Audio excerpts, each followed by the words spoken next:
Okay, vlog ko lang yung experience ko kahapon, 'no, sa Presidential Action Center o sa PACE sa Malacanang kahapon, 'no. So, yun yung sinasabi ko na, bago ko tumulong mag-assist sa mga tao na makakuha ng prosthetic at hearing aid at kung ano pa man, kailangan ma-experience ko muna papaano maging pasyente. Ako mismo, whether kukuha ako ng whether ano man yung tulong na hihingin ko through a guaranteed letter. Okay, through a GL or kasi sa DSWD pwedeng cash on release, di ba? 10,000. Yeah, so, kung ano man yung hihingin ko, kailangan maranasan ko ano yung nararanasan ng mga tinutulungan o ina-assist ko. Kasi hindi ka pwedeng umasa, okay? Hindi ka pwedeng umasa sa ibang tao parati.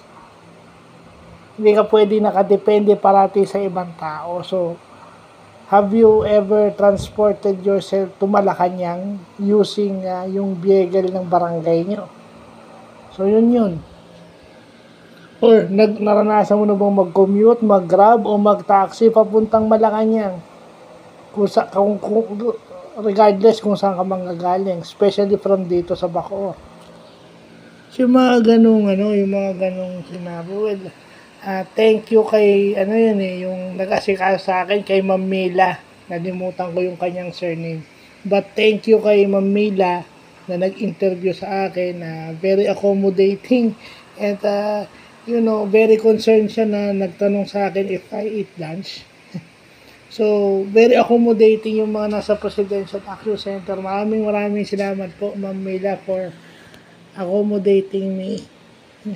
Ako po yung na-interview nyo kahapon. So, if ever may makapagsabi sa kanya, kung sino man yung nakalimutan ko kasi yung name niya, but ang name niya is Ma'am Mila. Nakita ko dun sa checklist na natanggap ko kahapon. Nakalimutan ko lang yung last name niya. At yung iba pang mga nandun sa Presidential Action Center. So, gusto ko na magpasalamat in advance to His Excellency President Bongbong Marcos, to the Presidential Action Center.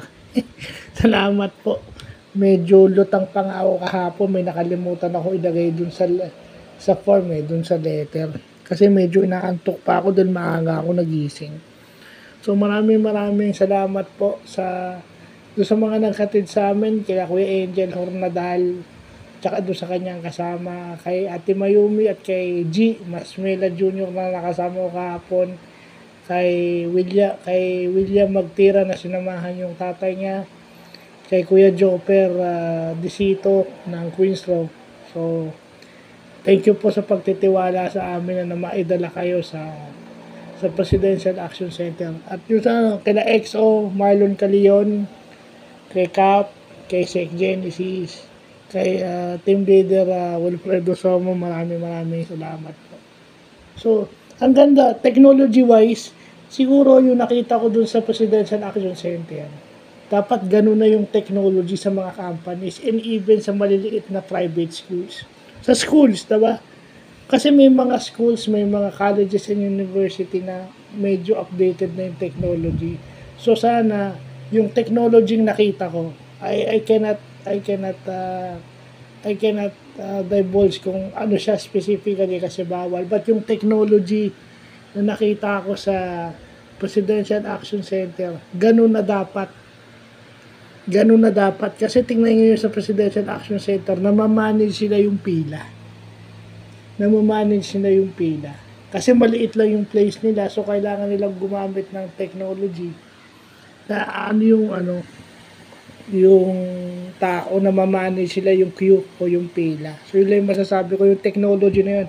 As a graduate of computer science or information technology, tuwan-tuwa ako sa nakita ko, fascinated ako. So maraming salamat po sa Presidential Action Center staff, kay President PBM. So yun lang po.